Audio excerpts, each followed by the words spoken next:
Hello, everybody. Welcome to the birth of Bonjour à toutes et à tous et bienvenue à ce groupe de travail sur la revitalisation et les territoires et leurs performances. Je m'appelle Socrates Stratis et je suis membre du comité scientifique Europan. Avec Julio de la Fuente, nous allons animer ce groupe de travail et c'est un véritable marathon pour Julio. Il est membre du comité technique et il travaille à Madrid et a déjà animé les précédentes sessions. Alors, quels sont les objectifs de cet atelier? Ce que nous voudrions faire et que nous avons commencé à faire dans les coulisses, à vrai dire, c'est de parler de ces notes que vous êtes en train de préparer pour voir comment elles pourraient justement engendrer un projet couronné de succès et mis en œuvre en vue d'améliorer la performance des territoires. Il s'agit de catalyser les différentes dynamiques et relations sur un territoire parce que les territoires sont partagés par plusieurs communautés humaines et non humaines. Et d'après moi, ces stratégies peuvent être partagées par différentes villes européennes. Et donc, surtout, n'hésitons pas à partager. C'est une source d'engouement. Et donc, vous venez de différentes villes européennes. Nous avons la Norvège, nous avons la France avec Bassens, avec d'autres régions. Nous avons Alzira qui nous vient d'Espagne. Et donc, je voudrais parler avec vous des stratégies qui doivent être formulées en vue justement de mettre en lien des zones monolithiques, fragmentées et silotées.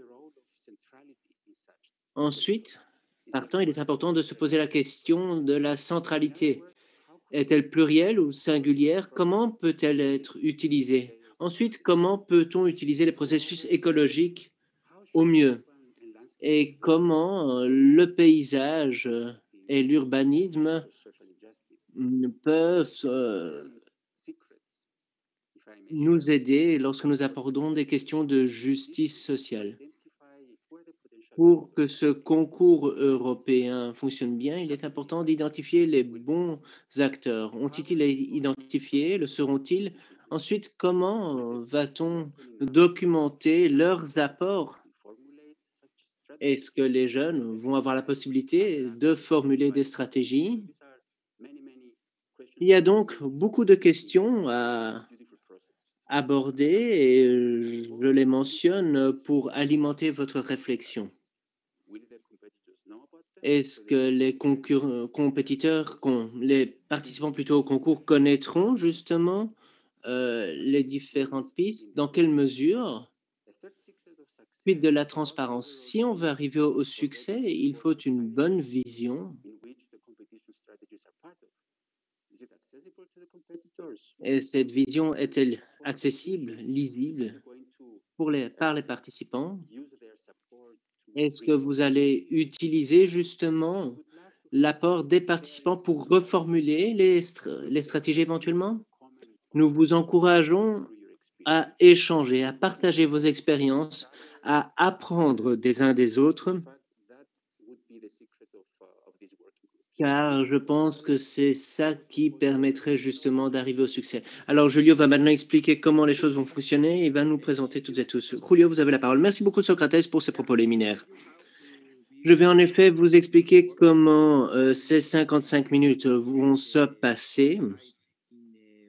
Il y a donc 4 sites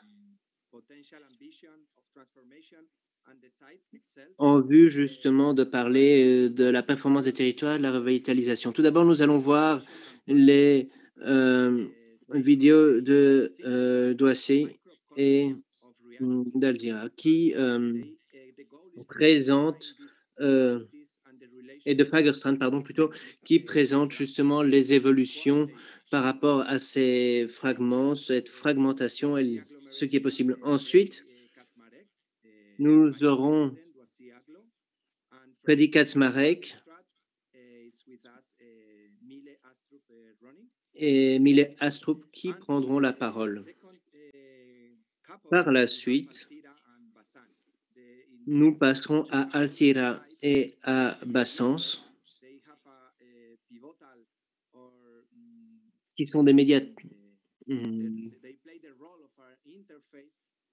qui nous servent de point de relais avec différents écosystèmes. L'objectif ici va être de voir comment on peut profiter des réalités territoriales. Nous avons Nuria Matarredonda, qui est directrice générale de l'innovation écologique et vice-présidente de l'autorité de Valence. Et nous avons également Maxime Derrien, directeur du GPR avec nous. Enfin, je tiens à vous rappeler qu'il y a un petit chat qui est à votre disposition qui vous permet d'échanger et de formuler différents commentaires. Enfin, Katharina Urbanek synthétisera nos travaux de ce matin. Voilà, je pense qu'on peut commencer avec les deux premières vidéos, Socrates.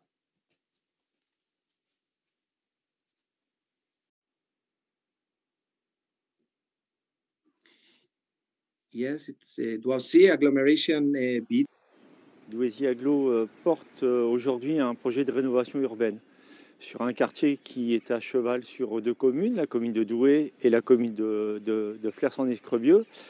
Et c'est un quartier qui possède toutes les caractéristiques d'un écosystème complexe, puisqu'on a là des coupures urbaines, on a un mode d'habitat différencié, on a des terrains vagues en jachère abandonnés, on a un peu de pollution de sol, on a de la friche bâtie, non bâtie, avec une population donc, qui a beaucoup de difficultés sociales, économiques, et qui donc est très sédentarisée dans ce quartier.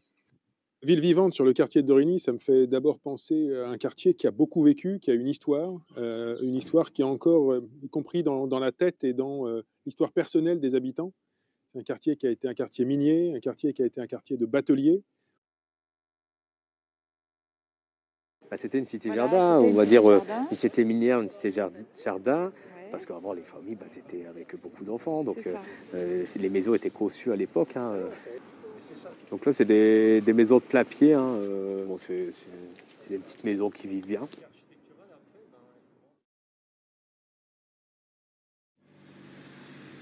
Créer des circulations, faire en sorte que les uns et les autres vivent ensemble, passent les frontières naturelles ou artificielles de ce quartier, c'est important. Je parle par exemple de la voie de chemin de fer qui coupe Dorigny en deux. Le problème, c'est que comme on est en renouvellement urbain et en quartier politique de la ville, on ne peut pas normalement reconstruire de logement social. Donc il y a beaucoup de quartiers comme ça où on va démolir, mais pour gérer du vide et donc des usages temporaires. Peut-être des usages temporaires qui un jour seraient amenés à être pérennisés si effectivement on s'aperçoit que c'est approprié par la population. Donc les parents, c'est vrai, ils passent par ces chemins-là, il y a le centre social, il y a le club de prévention, et il y a l'école, donc il y a tous les services qui peuvent...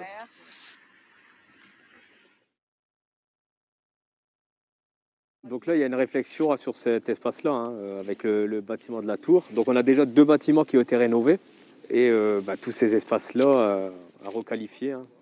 Sur ces bâtiments qui sont rénovés, au final, on ne sait pas où est-ce que l'espace public et où est-ce que l'espace privé. Comment on redonne une attractivité à ces bâtiments-là en utilisant aussi les extérieurs, en fait.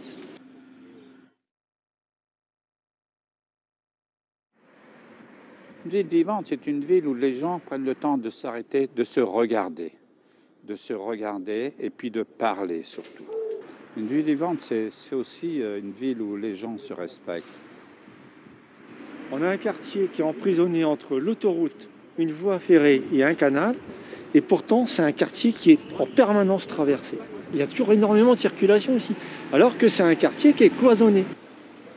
Il faut recréer une vie entre les êtres. Et les êtres, ce sont les êtres humains, mais ce sont aussi les végétaux et ce sont les animaux. Et faire en sorte que tout ça, ça puisse vivre en symbiose demain.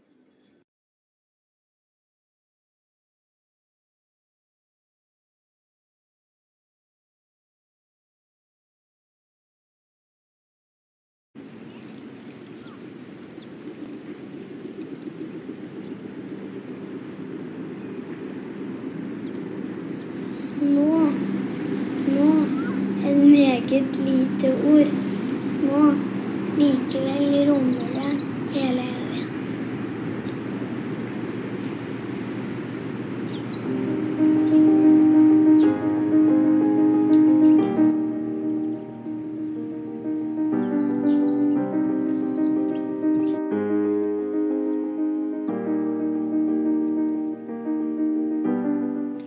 Utvikling av et sted skal forsterke forbindelsene mellom mennesket og naturen, mennesker imellom, mennesket og historien, og mennesket og stedet.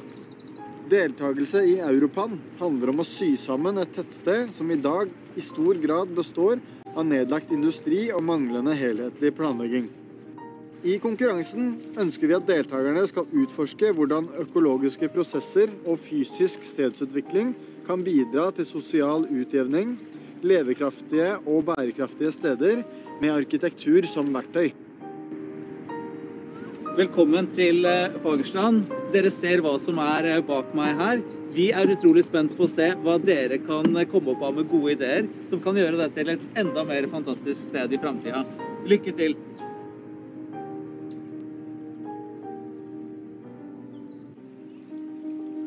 Nesodden en stor halvøy i Oslofjorden.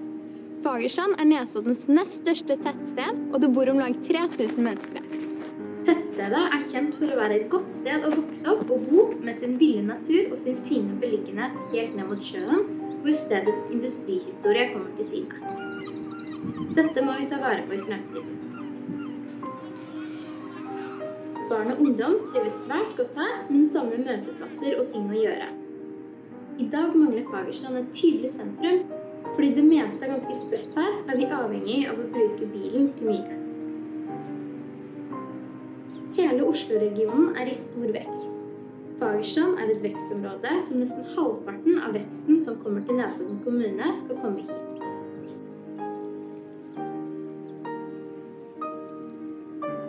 Oppgaven til deltakerne i Europan en planoppgave. Vi ønsker at bidragene skal utforske løsninger for adkomst til og gjennom Skogheimkrysset og mellom de to utviklingsområdene. I fremtiden vil vi at dette skal oppleves som et samlet område. Klimaendringene setter nye og ukjente premisser for moderne stedsutvikling. Oppgavebidragene skal vise hvordan Fagerstrand skal ha motstandsdyktighet og tåle et endret klima. Stedets utforming og arkitektur skal gjenspeile dette.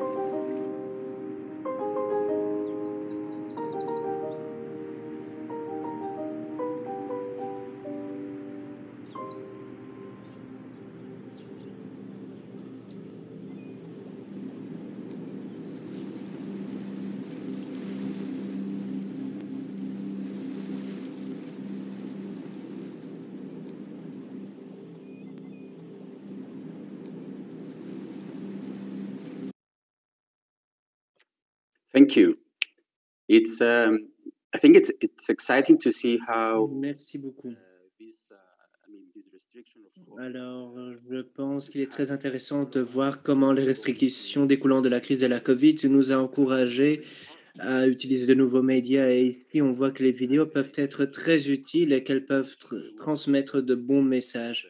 Et merci beaucoup aux participants à ce concours pour ce partage. Merci d'avoir partagé tout cela. Je sais qu'elle représente bon nombre d'heures de travail. Alors, avant tout, je tiens à vous dire que nous avons parmi nous M. Derrien qui remplace M. Rubio. Il est directeur du grand projet Rive-Droite, qui est un projet très intéressant qui permet justement de mettre en lien des territoires isolés. Ensuite, M. Kaczmarek devrait se joindre à nous d'un instant à l'autre. Mais je vais commencer par poser une question à Mme Röning de Fagerstrand. Fagerstrand fait partie de cette constellation de communautés dans la péninsule.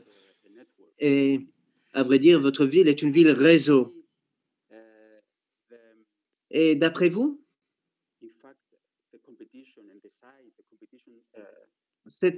ce concours, comment s'articule-t-il avec les autres efforts, les autres activités effectuées à Fagerstraat et avec la communauté? Est-ce que ce concours a des conséquences que sur Fagerstraat ou sur l'ensemble de la péninsule? Et ensuite, est-ce que vous allez mettre cela en avant dans la note? Alors, il faut savoir qu'en effet, nous sommes constitués de plusieurs petits villages sur l'ensemble de la péninsule. Mais le plus grand village est au nord. Et ensuite, il y a un autre village plus au sud. Et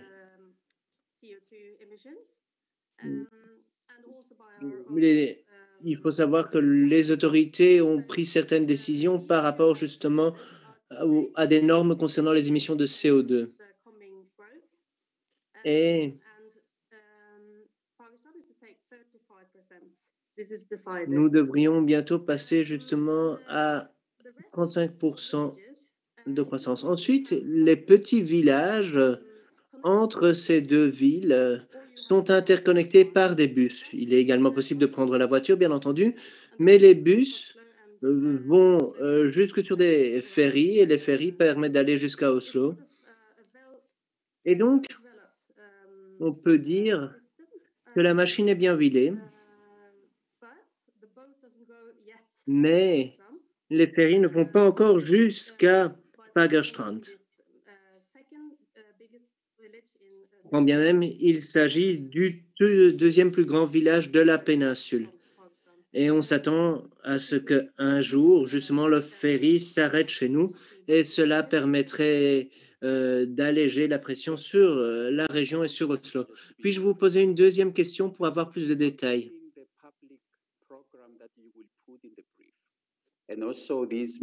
Quel est le programme public que vous allez mettre dans la note et comment pensez-vous que justement la mobilité pourrait être transformée avec ce projet,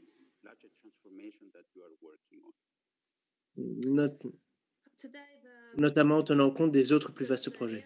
Alors, aujourd'hui,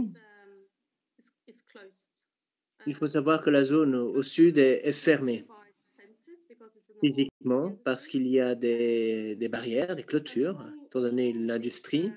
Et ensuite, dans toute cette zone tempo intermédiaire, si je puis dire,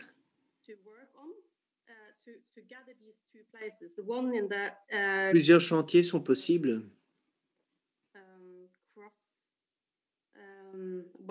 Pour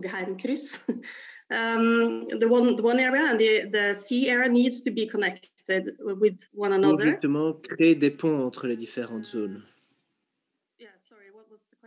Désolé, j'ai oublié la question. Quelle était-elle? Je vous posais une question par rapport au programme public auquel vous réfléchissiez. D'accord, et pas que les questions résidentielles. Alors aujourd'hui, il manque des services. Il manque des services dans notre région. Il y a deux écoles maternelles, mais presque tous les magasins sont fermés au public à l'heure actuelle. Et il n'y a pas de bibliothèque, rien pour la jeunesse. Or, les jeunes sont importants, il faut des points de rencontre et il n'y en a que très peu. Representative of Douasis Aglo, we pass to the next couple of videos. Je vous propose de passer directement aux autres vidéos et ensuite on aura une discussion générale avec tout le monde. Donc on va prendre le temps. Donc Julio, on peut continuer. Yes, you go now to watch the Alcira and Bassans videos. Nous allons voir maintenant les vidéos de Alcira, notamment. La evolución urbanística de Alcira se explica por su situación y su estrecha relación con el río Júcar. Tiene sus orígenes en la ciudad árabe, siendo el río quien determina su enclave estratégico por ser históricamente la única entrada norte-sur de la provincia. La disposición de las murallas almohades caracteriza la trama urbana originaria de la ciudad que la hacía inexpugnable. Desde una óptica urbana, en Alzira el concepto de resiliencia es un tanto particular y se comprende por el análisis del crecimiento de la población en respuesta a las numerosas inundaciones causantes de gravísimos daños y que no han desalentado el continuo crecimiento urbano. Se observa una cierta dicotomía urbana en la que la trama urbana residencial en la parte norte del río ha sido más resiliente y no ha prosperado, mientras que la parte sur ha creado barrios que, iniciados en las partes más altas, han llegado a colmatar todo el espacio urbano hasta el río Júcar. Vemos el emplazamiento propuesto desde 3 diferentes escalas entrelazadas: arquitectura, urbanismo y paisaje. Sobrevolamos el ámbito propuesto teniendo en cuenta la conexión con otras partes de la ciudad y con las principales dotaciones de emergencia que se ubicarán en la zona: bomberos, policía, helipuerto y su comunicación diaria con el hospital comarcal, ubicado ya en una zona de bajo riesgo de inundación. La inclusión del barrio de la Alquerieta, caracterizado por una seria degradación urbana y social con el barrio residencial diseminado del Torrechó y con el límite del ensanche de la ciudad consolidada. El emplazamiento propuesto se sitúa en un sector de suelo urbanizable en desarrollo, donde está previsto acoger servicios administrativos y sociales junto con una red de espacios libres. La parcela es de propiedad municipal en su mayor parte y esta actuación se considera de referencia en la ciudad y en la comarca como arquitectura innovadora y sostenible. Con esta premisa, se plantearán viviendas de consumo energético nulo a través de la materialidad ecológica de la construcción y la producción de energías renovables. Participar en el certamen Europan supone un intercambio de experiencias enriquecedor, mediante el cual lograremos dar respuesta a algunos de los retos que enfrentamos en lugares tan singulares como el Torrechó de Alzira. Este emplazamiento será el que funcionará en representación de la Generalitat Valenciana y con el que caminaremos de la mano en esta nueva edición Europan. Nuestra ciudad siempre ha tenido una preocupación urbanística en criterios de igualdad, de protección de género y también de movilidad y de sostenibilidad. Desde aquí, desde estas murallas de la historia de Alzira, os invitamos a que podáis presentar esos proyectos de Europan 16, que nuestra ciudad tenga un futuro mucho más sostenible, lleno de resiliencia y sobre todo que proyecte esta imagen al resto de la comarca.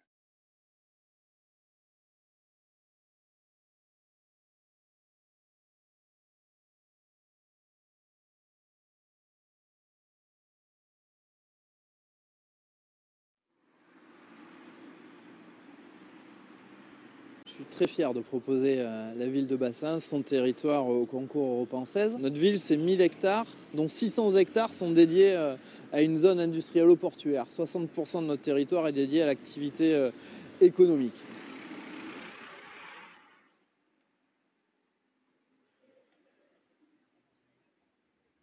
On a un peu la topographie malgré tout entre le plateau d'un côté urbanisé et puis les bords de Garonne de l'autre, avec entre les deux la ligne de chemin de fer Bordeaux-Paris qui sépare un peu ces deux zones d'activité. Depuis ici, le belvédère de Bassins, la première chose que l'on voit, ce sont des équipements industriels, des sites industriels avec des échelles remarquables, remarquées depuis l'autre rive, mais surtout des sites industriels qui sont noyés dans la végétation. Je dirais que le port se transforme parce que le territoire se transforme. Le port est un outil du territoire, donc il ne fait que réagir finalement aux stimuli qui l'entourent. Nous, on est persuadés qu'aujourd'hui, avec cette mutation industrielle, écologique, énergétique, on a tous les atouts pour que la rive droite, et en particulier Bassins, devienne un des phares, un des fleurons de la métropole. Les installations du port font qu'on n'a pas d'accès à la Garonne, et une des perspectives communes que nous avons avec nos amis du port, c'est qu'on arrive ensemble à développer une petite fenêtre. On a 300 ou 400 mètres là, de bord de Garonne pour essayer de développer une fenêtre vers le fleuve. Ce projet de fenêtre verte, c'est aussi à la fois que les Bassonnais, mais aussi les autres personnes puissent avoir un lieu pour découvrir le fleuve, découvrir ses berges.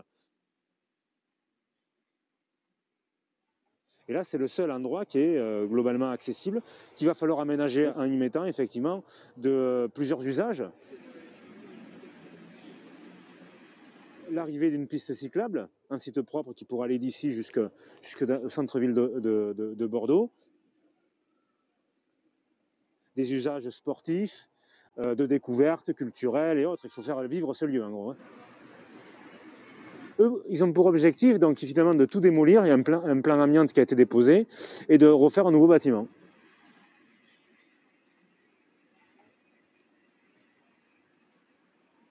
Donc là, c'était autrefois aussi les lieux d'activité de l'amiante. Petit à petit, c'est reconverti avec donc, de l'immobilier d'entreprise avec des propriétaires fonciers qui ont acheté du foncier et qui l'ont valorisé en y implantant des bâtiments et en y hébergeant des entreprises. Donc là, on a toutes les activités portuaires avec les différents terminaux. Il y a peut-être des interrogations, des stratégies à mener en lien là aussi avec le devenir du port, le devenir de la marchandise, le lien entre le port Bordeaux-Centre. Notre petite ville, ça peut être un fabuleux territoire d'expérimentation pour imaginer ensemble la ville de demain et dessiner, esquisser un avenir en commun, à la fois métropolitain, portuaire, municipal, et au-delà de ça, qui puisse donner beaucoup de sens aussi.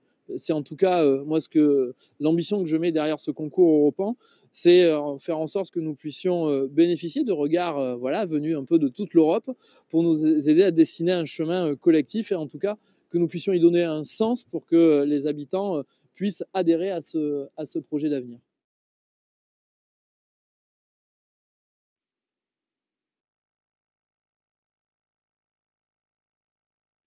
Okay, thank you again for the videos.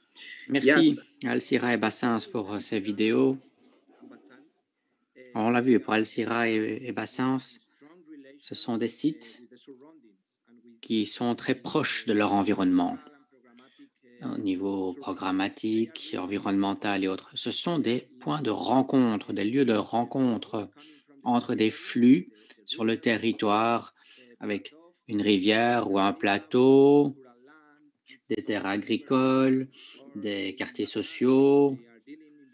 Il y a Bassens qui sont entre la ville et le fleuve. Donc, ce sont des points de rencontre, de points de rencontre de grande réalité. Donc, la première question qu'on pourrait vous poser, à tous les deux d'ailleurs, comment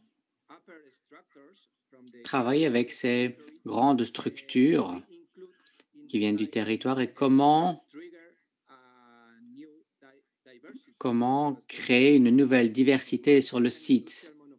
Alors, on a le risque de se retrouver dans un programme unifonctionnel ou monofonctionnel, industriel ou bien d'habitation. Donc, l'idée, c'est d'avoir plus de pluralisme.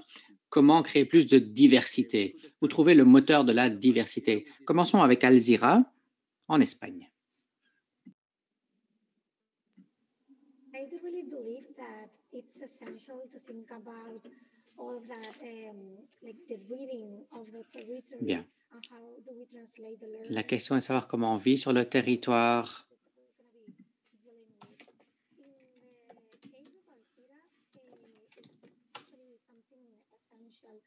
Pour Alcira, on a une situation qui est très importante, très compliquée.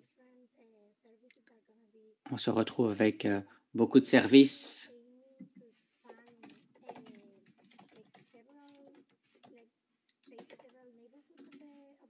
On se retrouve avec différents quartiers de la ville. Donc ici, on se retrouve avec différents services qui sont utilisés ensemble et qui vont être transférés du centre-ville vers un endroit sûr, qui doivent permettre un bon accès. Et on doit faire attention aussi au fait qu'on a eu des inondations dans le passé. Donc, on a des services qui se sont écartés du centre-ville, qui ont été relocalisés, pourraient arriver là-bas, en fait. Et donc, on se retrouve avec... c'est toute une question de lien entre personnes, entre services, entre réalités, finalement. City of Bassans, what's the reaction on this question? Bon, quelle est la réaction de Bassins à la question?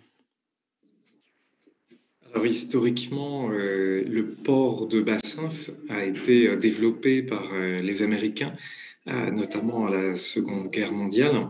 Donc il y a un rôle à la fois stratégique dans le positionnement par rapport au fleuve et donc aux enjeux par rapport au lien entre le fleuve et la métropole de Bordeaux, qui aujourd'hui, dans les différentes activités entre la zone industrielle portuaire et le reste de la métropole, nécessite justement, de par la transformation de cet écosystème économique, de pouvoir réfléchir à demain par rapport aux mutations économiques, mais aussi écologiques, à travailler d'abord le lien avec le fleuve. Historiquement, le fleuve était l'outil de mobilité de la ville de Bordeaux. Et demain, c'est vraiment dans ce lien entre le fleuve et les berges, entre les deux rives de la métropole à réfléchir. Et puis aussi, le port s'est de plus en plus privatisé au niveau des espaces de lien avec ce dernier. Et donc, c'est comment demain travailler avec, d'un côté, la continuité et peut-être réinventer certaines activités économiques. Je pense notamment, par exemple, à la logistique urbaine, mais aussi permettre des lieux d'accueil du public pour que les habitants de la ville de Bassins et de la métropole puissent se connecter donc à ces milieux naturels. Et donc, c'est comment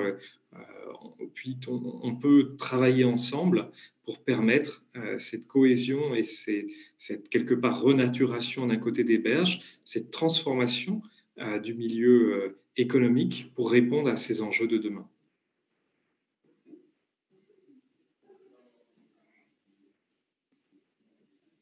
Yes, I agree with you that the potential of the river. Effectivement, nous sommes d'accord en ce qui concerne le potentiel du fleuve à Bassins, la rivière Alzira. Vous avez ce plateau Alzira, le sol, peut-être un élément à prendre en compte dans le dossier. Le sol joue un rôle, le sol est un acteur, c'est une zone productive. Alors, on pose une question à la ville, peut-être. La rivière peut-elle être plus qu'un simple paysage, finalement? Parce que finalement, voilà, c'est une réflexion, mais c'est une question qui a été posée. On peut vous la poser aussi à Maxime, à Bassins. Est-ce que finalement, chez vous, le fleuve, il évolue avec la zone industrielle, avec la région industrielle? Le lien, qu'en est-il du lien avec le fleuve? Le lien avec le fleuve qui devient un acteur productif, finalement?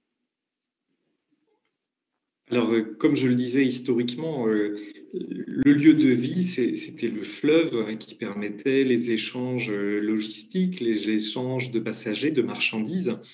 Et dans les années 70, avec les aménagements des infrastructures, les connexions entre les deux rives se sont faites plutôt par la route.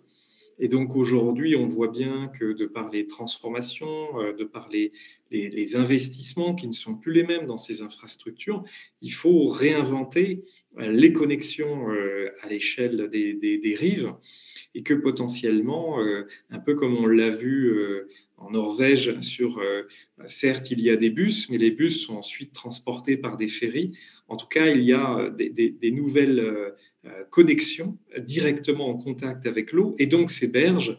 Et donc, on est dans un travail à une échelle beaucoup plus fine et aussi, du coup, l'enjeu de la nature et de la biodiversité devient un ingrédient de cette nouvelle composition urbaine.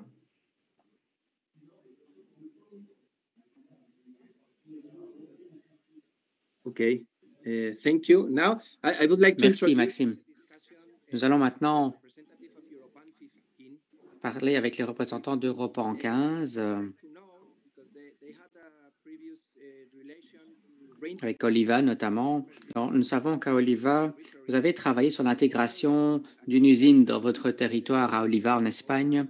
Donc, quelles sont vos propositions par rapport au dossier, dans le briefing aussi, notamment en ce qui concerne le lien avec le paysage et le territoire? Alors, pour vous, à Oliva, quels commentaires peut-on faire dans le cadre des sites Europan 16?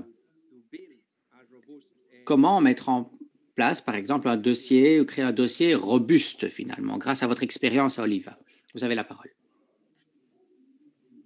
Efectivamente. Bueno, el documento que estamos tratando de determinar Alors, cuál tiene que ser. dans le document, nous tentons encore de déterminer un contenu spécifique. L'idée, eh bien, qui a remporté le projet d'ailleurs, doit être de matérialiser les besoins réels et de voir quelles sont les normes que nous devons suivre. Finalement, nous avons un objectif conjoint, vous vous en souvenez peut-être, c'est la régénération d'un sol industriel, un sol qui est vraiment lié à un quartier résidentiel à Oliva. Donc l'idée, c'est de régénérer le sol. On ne veut pas continuer à détruire d'autres territoires, on veut vraiment réutiliser ce qui est là. Et donc, à partir de là, on travaille sur une implantation, lui donner un autre usage et faire du site le principal moteur de la vie productive. Et on veut y créer un centre de formation professionnelle. Donc l'idée, eh bien, c'est que l'on doit finaliser la connexion, le lien avec la partie sud de la municipalité. Donc on parle d'un noyau urbain là-bas. Et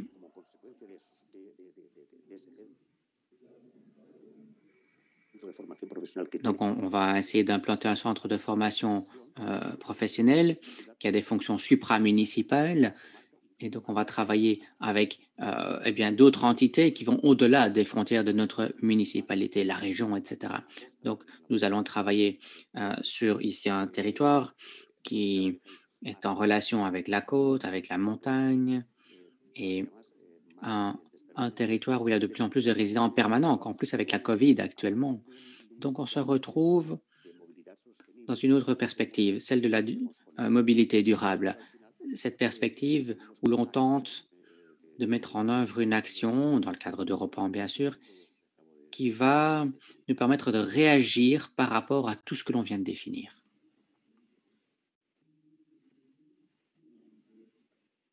Thank you very much for. Merci, Juan Ramón. Il est effectivement important de partager des connaissances de manière transversale. Donc, c'est intéressant d'avoir un représentant d'un site Europan 15, hein, c'est crucial. Nous avons M. Kaczmarek aussi parmi nous. Alors, avant de vous donner la parole, je vais poser une question de l'agglomération de Douai. Donc, on nous dit qu'on invite les concurrents d'Europa à mettre en place un cheminement collectif pour trouver un sens sur leur site. Donc, il faut une approche collective, dit-on. Autre commentaire? On parle de lien, de connexion entre les personnes, de lien et de connexion entre les réalités. Donc, si vous le permettez, M. Kaczmarek, je vous donne la parole. Vous venez de Douai-Aglo, à Douai. Donc, vous avez réussi à résoudre vos problèmes technologiques. Et donc, maintenant, nous sommes tout oui. En fait, vous travaillez sur 2 sites, 2 villes. Et vous n'avez peut-être pas entendu le débat en guise d'introduction. La question est de savoir comment on peut préparer le dossier, comment le préparer de manière à ce que les jeunes concurrents eh bien, comprennent les nécessités de chaque territoire et créent les liens nécessaires.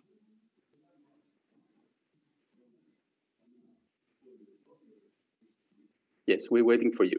Voilà, vous avez la parole.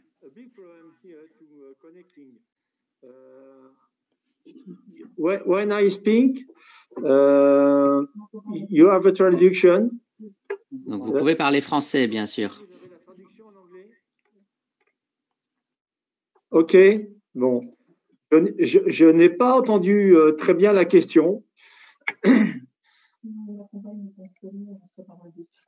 Comment on accompagne les comptes? I can. Do you get the French translation? Non, on OK. l'a pas, non. Donc, vous n'avez pas accès à l'interprétation simultanée. Ou je le confonds. Alors, la question, c'est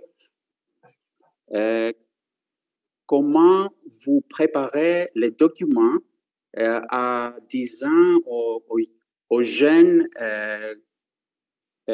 aux jeunes architectes et professionnels que c'est un projet de 2 villes et ça concerne un territoire assez fragmenté et il y a vraiment beaucoup de travail à faire de mettre des réalités ensemble.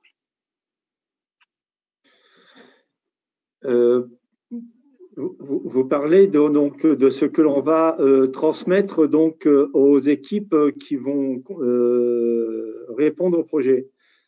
C'est ça? Nous avons aujourd'hui une base de données déjà conséquente, puisque le périmètre Europan 16 a été déjà analysé dans le cadre de la politique de la ville, puisque nous sommes en quartier prioritaire de la politique de la ville classé par l'État. Et nous avons également un dossier qui est en cours au titre de la rénovation urbaine. Donc, les équipes d'architectes vont bénéficier d'une base de données à la fois cartographique, mais également de diagnostic de territoire. Nous avons tous les éléments concernant les types de logements qui y sont, la population, etc. Donc, de ce point de vue-là, je dirais qu'ils arrivent sur un terrain déjà bien préparé.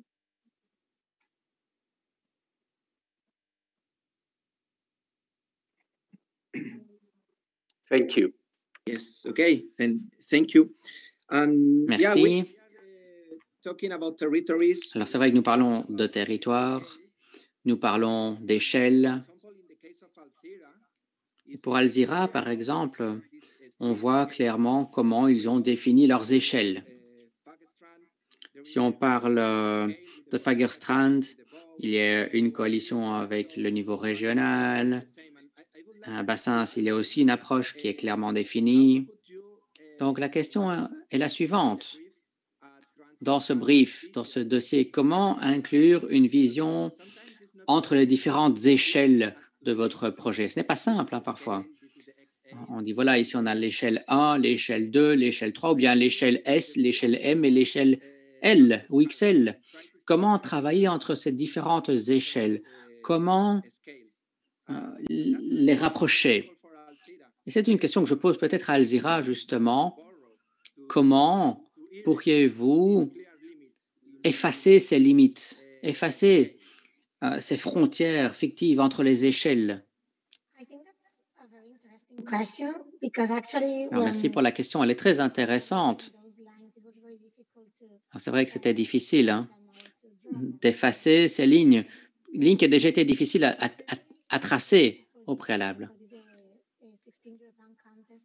Donc, pour Europan 16, tout est une question d'intégration. L'idée de comprendre les particularités du site pour trouver la bonne réponse. Trouver une réponse idoine pour le spot, comme on dirait en anglais, pour l'endroit. Et donc, ici, l'idée, c'est de comprendre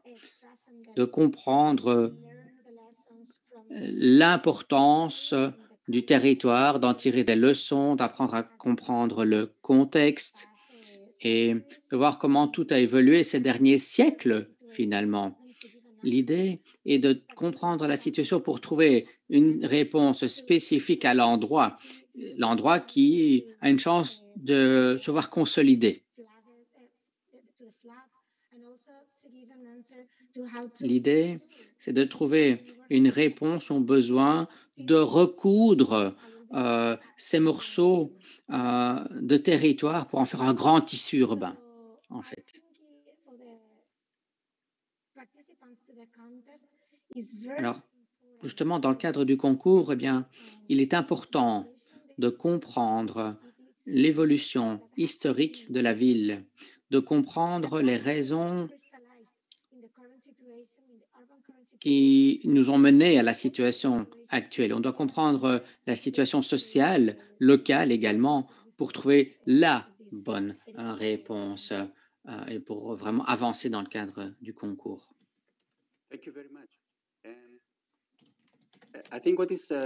Merci beaucoup. Je pense qu'il est très intéressant de voir. On l'a vu hier, c'est qu'on doit travailler sur des stratégies, des chevauchements. Et ici, on a une question que je voulais poser à Maxime. Et Maxime, vous avez une structure qui a pour but d'organiser des territoires, n'est-ce pas? Donc, pour vous, quand on voit les participants au concours, quand on voit les acteurs qui doivent participer à des négociations, mettre en place une nouvelle stratégie, quand vous voyez tout ça, comment réagissez-vous? Maxime. Oui, merci pour cette question. Donc, dans notre organisation, au niveau notamment du concours, donc le maire de Bassins, Alexandre Biot, est le porteur du projet qui a demandé à ce qu'il puisse y avoir une réflexion sur sa ville et plus particulièrement sur 60% de son territoire qui est une zone industrielle portuaire. Mais cette zone, puisque c'est historiquement une zone d'aménagement économique, elle s'inscrit dans d'abord un premier acteur qui est le port autonome de Bordeaux, dont c'est un site prioritaire dans sa stratégie et son développement économique, mais c'est aussi un site qui s'inscrit dans la métropole de Bordeaux. Et donc, au niveau de l'organisation de l'ingénierie publique, pour notamment l'organisation de ce concours, on a bien Bordeaux Métropole qui va réfléchir en lien avec différentes directions, notamment de l'économie, de l'urbanisme et de la nature par rapport aux différents enjeux de la ville vivante sur le concours Europan 16. Et notamment, le grand projet des villes est en articulation, comme on le disait en préparation, par rapport à ces jeux d'échelle. Et l'objectif avec la ville, c'est qu'on puisse partager cette vision commune et notamment ce jeu d'échelle, comme on le disait sur Al-Zira, c'est la recomposition de ces tissus par rapport au fleuve tout d'abord, qui lui est une structure à l'échelle métropolitaine. Ensuite, sur la zone industrielle portuaire, qui fait partie d'un ensemble de sites stratégiques pour le développement du port. Et puis, la géographie fait que ce port, en fait, est une plaque qui est séparée à l'échelle de la rive droite par un coteau qui est boisé, et qui fait la limite avec d'autres infrastructures comme la voie ferrée par rapport à la ville habitée qui est plus en hauteur et qui donne un belvédère en fait sur cet ensemble. Donc du coup à la fois géographique mais aussi d'acteurs et en tout cas pour nous collectivement le concours Europan est une formidable opportunité pour travailler ensemble avec ces acteurs publics mais aussi ces acteurs privés puisque le territoire représente un écosystème économique en transition et le concours est une formidable opportunité pour dialoguer ensemble par rapport aux mutations qui sont en cours, qu'elles soient écologiques, économiques et aussi dans cette organisation, dans la structuration autour du fleuve. OK, thank you very much, Maxime. Merci beaucoup, Maxime. Alors, il y a une question dans le chat.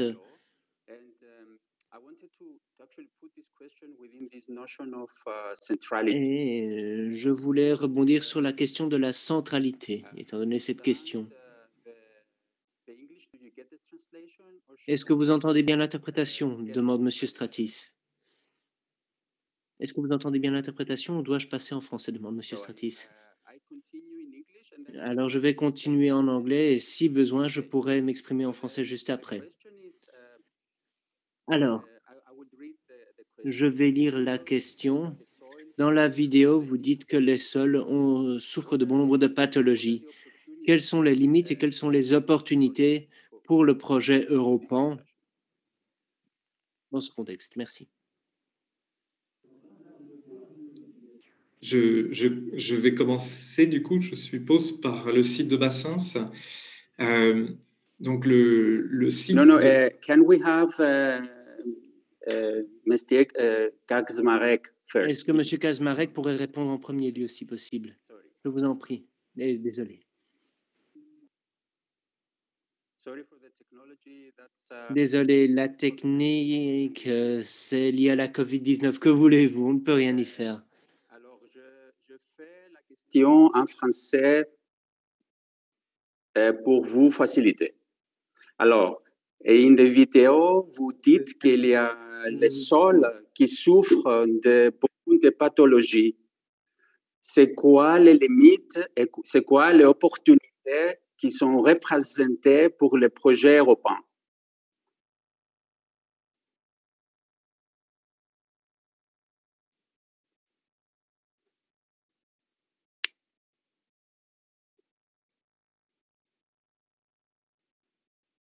We can't hear you. You're muted. Nous n'arrivons pas à vous entendre. Vous êtes en sourdine. S'il vous plaît, réactivez votre micro. Merci. Can somebody help Mr. Kaczmarek, please? Est-ce que quelqu'un peut aider M. Kaczmarek, s'il vous plaît? Bon, réfléchissez-y à votre aise. On va essayer de résoudre les soucis. On reviendra vers vous. Alors, j'ai une question pour vous toutes et vous tous. Et à vrai dire, je sais qu'il y a là un véritable bombardement de questions, mais surtout n'hésitez pas à réagir ou à formuler vos commentaires si vous avez des commentaires spécifiques. Alors, pendant l'introduction, j'ai parlé de l'ensemble des acteurs qui doivent être conviés. Est-ce qu'il y a des acteurs qui, d'après vous, ne sont pas invités dans votre dossier? Et comment considérez-vous, dans quelle mesure considérez-vous que le projet Europan est une invitation formelle? Et je pourrais peut-être poser cette question à Mme Reuning pour commencer ou à n'importe qui d'autre. Oui, d'accord, merci beaucoup. Alors,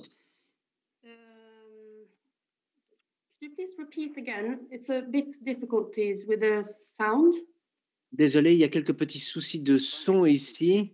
Vous m'entendez? Oui, d'accord, très bien. Est-ce que vous pourriez répéter ce que vous avez dit? Je ne vous ai pas bien entendu. Alors, est-ce qu'il y a des acteurs que vous auriez dû inviter pendant le dossier, mais que vous n'avez pas invités? Eh bien, nous avons invité les propriétaires, les habitants, le monde politique et l'administration. On peut donc dire qu'on a un vaste éventail de participants divers et variés. Il y a eu des sondages, des sessions questions-réponses. Nous avons demandé aux habitants de la zone ce qui était important pour eux. Nous avons demandé ce dont ils avaient besoin, ce qui allait bien, ce qui pouvait être amélioré et ce qui était flou. Nous avons également prévu des réunions numériques. Il s'agit de réunions qui ont connu un franc succès. Et les propriétaires du foncier, notamment industriels, ont été là dès les balbutiements de ce projet. Et ils ont également été invités ici dans ce cadre. D'accord. Est-ce qu'il y a quelqu'un d'autre qui a quelque chose à nous dire là-dessus avant que nous passions à la suite? Oui, allez-y. Je vous en prie.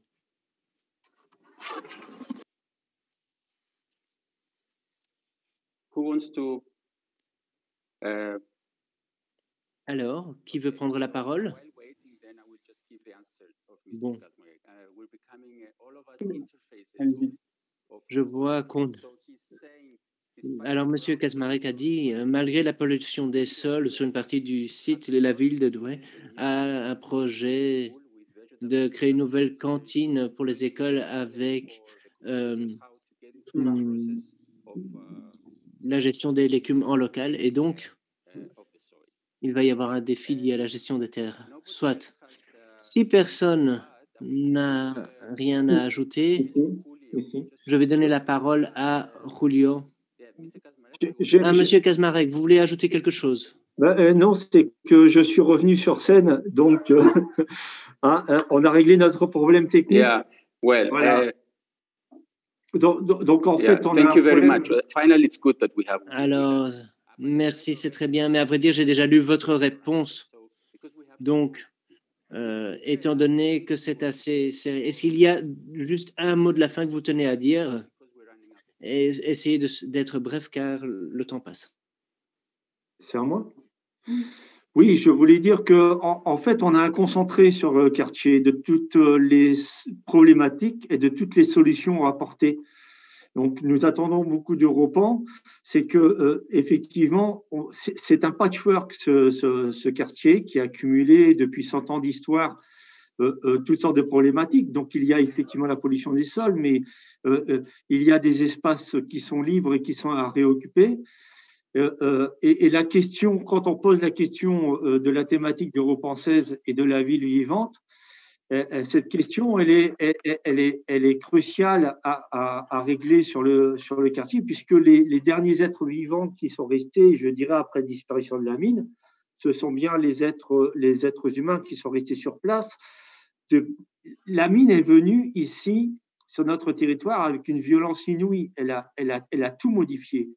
Et ensuite, elle est partie. Il ne reste que les gens aujourd'hui qui sont là, qui ont réappris à vivre d'une façon comme ils peuvent, avec les difficultés sociales, etc. Ils ont recréé eux-mêmes un mode de vie fonctionnel sur le site. Et il faut qu'on les aide aujourd'hui à trouver les bonnes solutions de l'avenir en commun avec eux, en fonction des problématiques qui sont posées. Donc, nous avons une problématique de pollution de sol. Nous avons encore des équipements publics à développer. Et nous avons une population qui est sur place et qui a créé une sorte de microéconomie locale et qu'il va falloir organiser. Voilà. Thank you very much. Thank you. Merci à vous. Sorry, but we ran out of time. Alors, désolé, mais le temps qui nous était imparti est écoulé. Nous allons donc donner 2 minutes très brièvement à Julio pour qu'il essaye de mentionner 3 points qui découlent de cet échange. Julio, et allumez votre micro, s'il vous plaît. Merci bien. Alors, quelques commentaires. Mais c'est Katarina Urbanek qui va reprendre la parole dans quelques instants pour résumer et synthétiser cette session du matin. Je dirais juste merci à toutes et tous pour vos apports. Et ici, nous avons bien compris qu'il était très important que tous les acteurs soient repris dans le dossier pour une bonne mise en œuvre par la suite.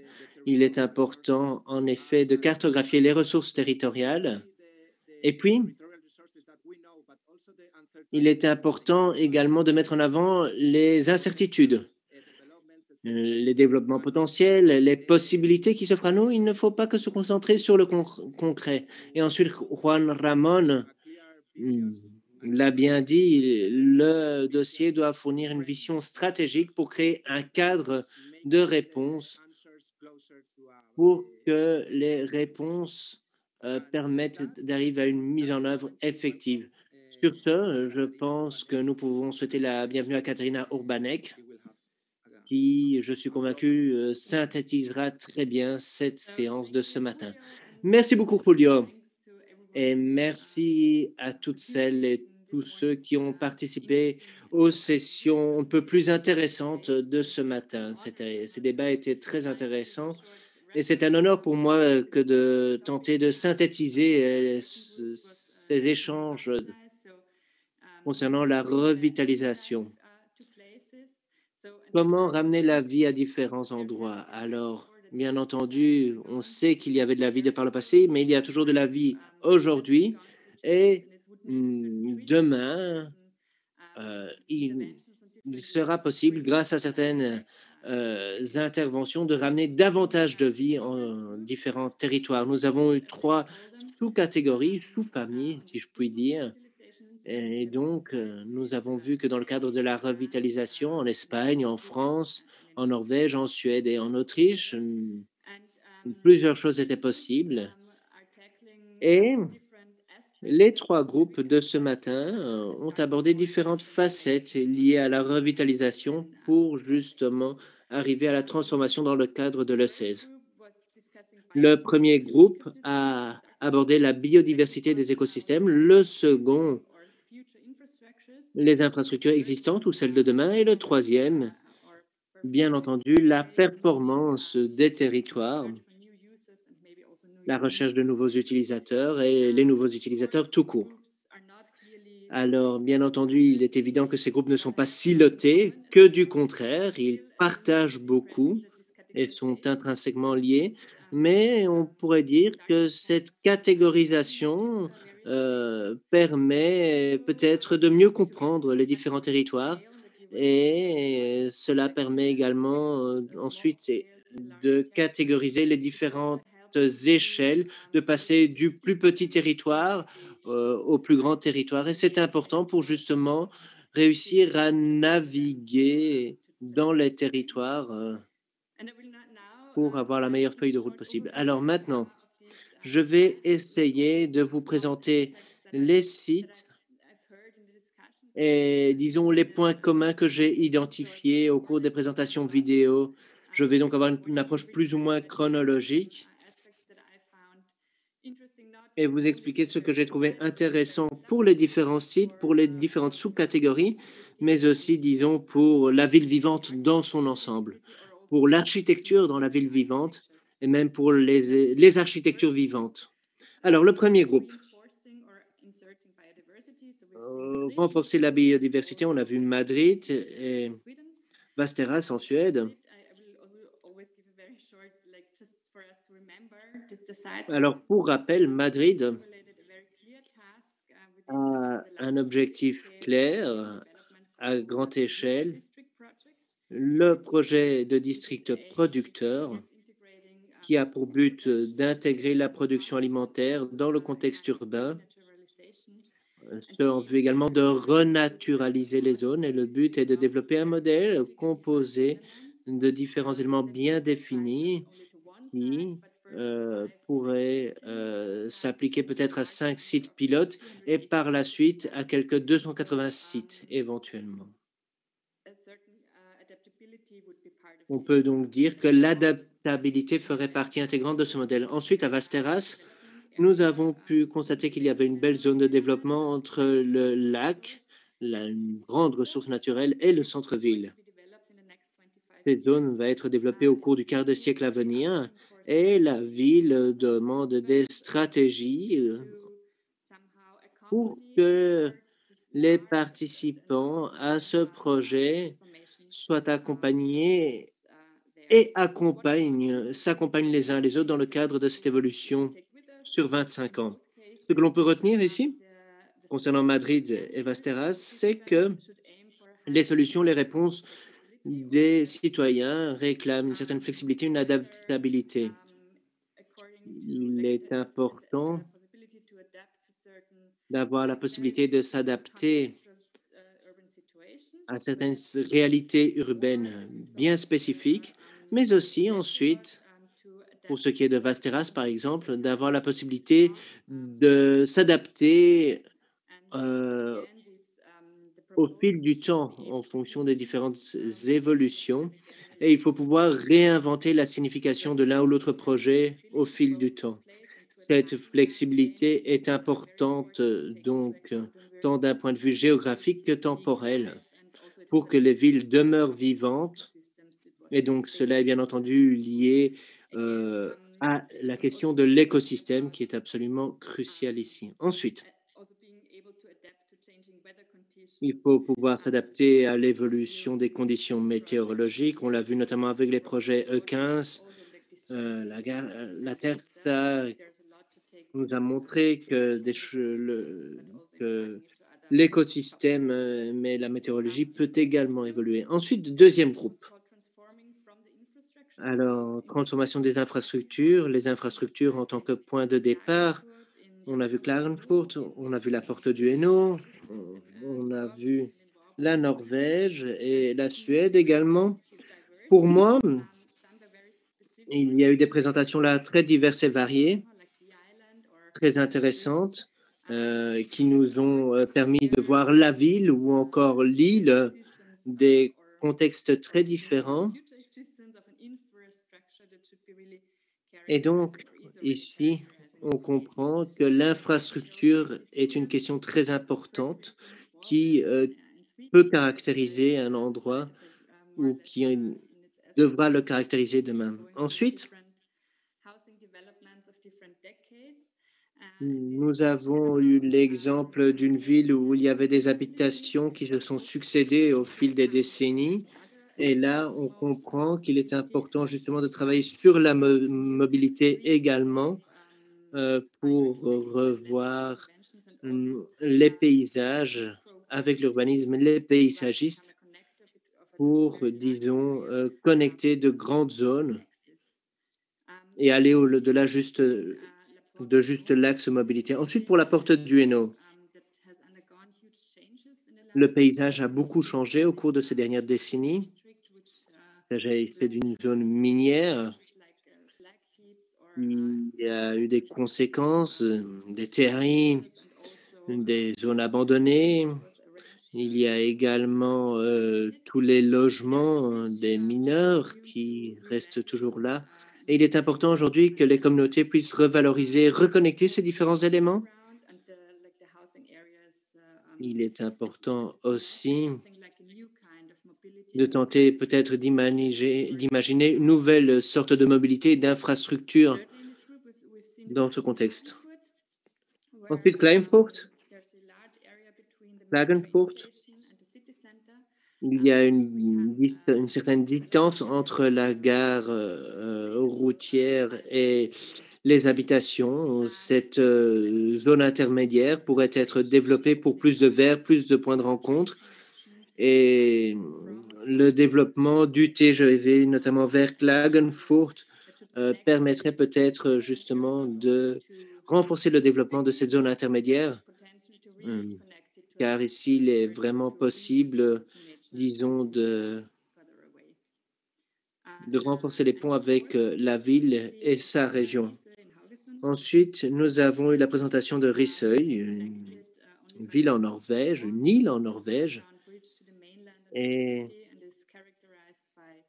là, il y a 50%, disons, de zones industrielles et 50% de l'île qui est une zone plus résidentielle. Et le quartier industriel, la zone industrielle, ainsi que le quartier résidentiel doivent être repensés. Le fossé entre ces deux zones doit être repensé. Il est important d'identifier les différents potentiels, notamment les zones proches de la mer, et de voir, et il est important également de voir quelles connexions peuvent être créées. Ce que j'ai trouvé très intéressant ici,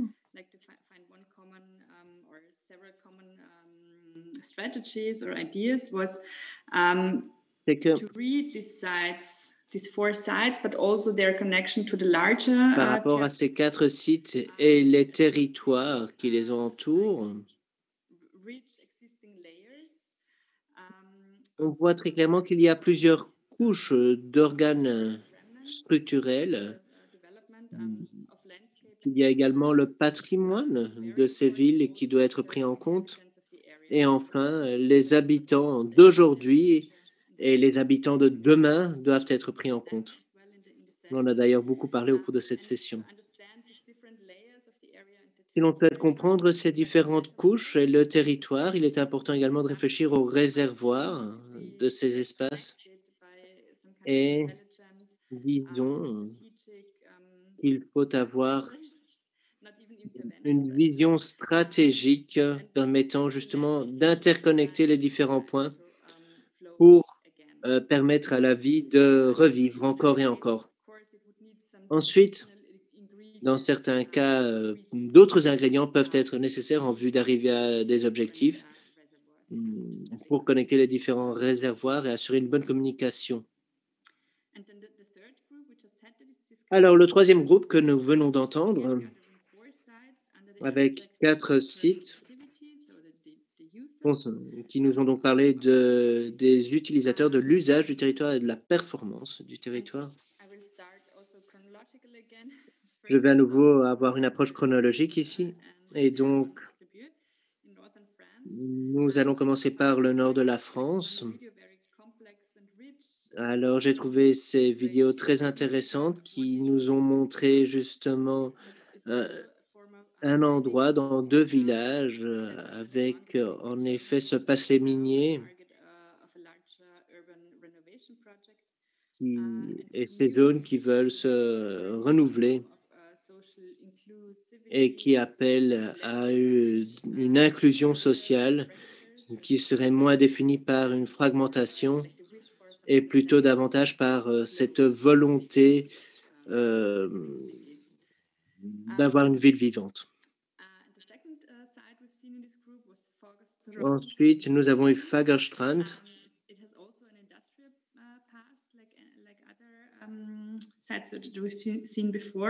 Il s'agit également d'une zone industrielle et pour moi, cet endroit semble être très attrayant dans le fjord d'Oslo.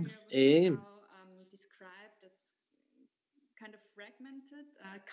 cette zone a été décrite comme étant fragmentée et apparemment, il serait nécessaire d'avoir une voiture là-bas. Et donc, en effet, ici, on comprend qu'il faut avoir plus d'activités locales, plus de points de rencontre et bien entendu, d'aborder la question de la mobilité.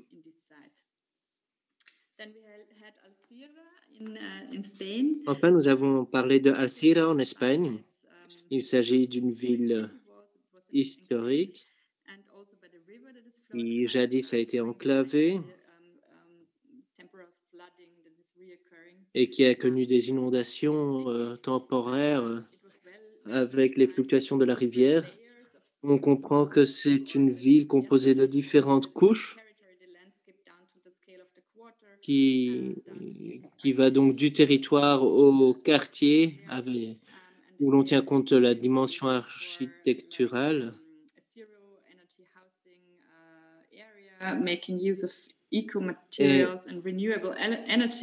On a parlé de l'importance de l'utilisation de matériel écologique, d'énergie renouvelable et de l'utilisation de services publics permettant de renforcer les réseaux-là. Enfin, nous avons une toute dernière présentation de Bassens et donc de Bordeaux, 2 rives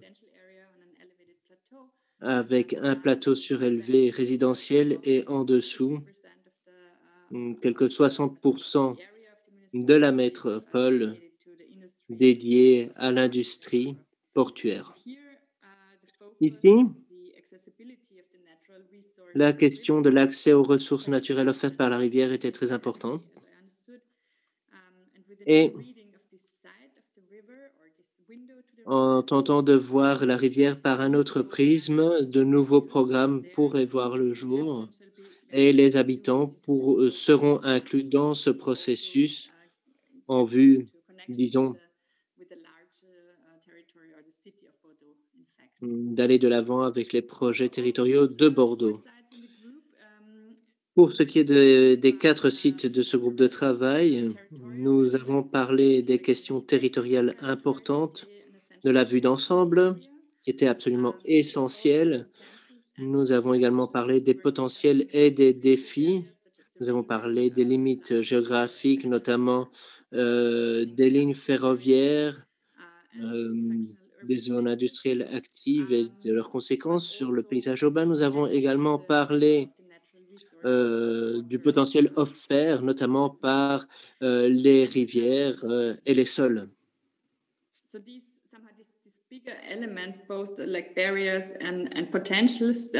Et donc, je pense qu'il est très important, en effet, d'avoir à l'esprit les défis et les opportunités et de les tenir en compte lorsque justement on tente de cartographier un certain réseau et lorsqu'on tente de planifier les échanges possibles. Par ailleurs,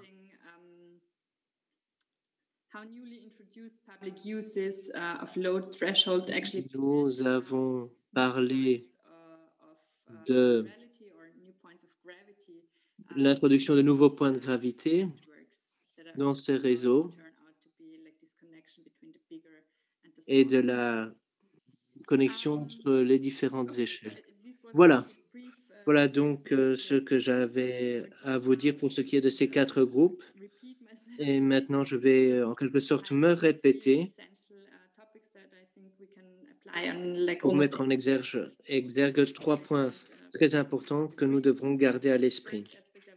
Alors, tout d'abord, il y a la question de la flexibilité et de l'adaptabilité au changement et à la transformation des propositions architecturales. Le deuxième point, il faut évaluer les réservoirs, ce qui préexistait, les préexistences, comme vous avez dit, Julio.